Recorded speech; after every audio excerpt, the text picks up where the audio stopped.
Newborn baby అసెస్మెంట్లో ఏంటి అంటే మెయిన్గా మనం 3 స్టెప్స్ని ఫాలో అవ్వాలి. ఫస్ట్ స్టెప్ వచ్చేసి వైటల్ సైన్స్ని చెక్ చేయటం. సెకండ్ స్టెప్ వచ్చేసి ఆంథ్రోపోమెట్రిక్ మెజర్మెంట్స్ని మెజర్ చేసి నోట్ చేయటం. థర్డ్ స్టెప్ వచ్చేసి హెడ్ టు టో అసెస్మెంట్ చేయడం అనమాట. సో ఇక్కడ హెడ్ టు టో అసెస్మెంట్ అంటే ఫిజికల్ ఎగ్జామినేషన్, అంటే హెడ్ నుంచి టాయ్ వరకు ఏదైనా అబ్నార్మాలిటీస్ అంటే ఏదైనా ఆర్గాన్స్ బాడీ ఫిజికల్గా ఏదైనా ప్రాబ్లం ఉన్నా ఏదైనా అబ్నార్మాలిటీస్ ఉన్నా కూడా మన అసెస్మెంట్ చేసి నోట్ చేసుకొని డాక్టర్స్కి ఇన్ఫార్మ్ చేయటం.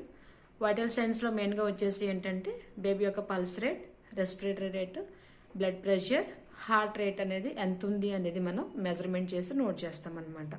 సో ఆంథ్రోపోమెట్రిక్ మెజర్మెంట్స్లో వచ్చేసి బేబీ యొక్క హైట్, వెయిట్, ఇంకా హెడ్ సైజ్ ఎంత ఉంది అనేది, చెస్ట్ సైజ్ ఎంత ఉంది అనేది మనం నోట్ చేసి డాక్టర్స్కి ఇన్ఫర్మేషన్ ఇస్తే ఏదైనా అబ్నార్మాలిటీ ఉంటే ఫర్దర్గా ప్రొసీడ్ అవుతారు.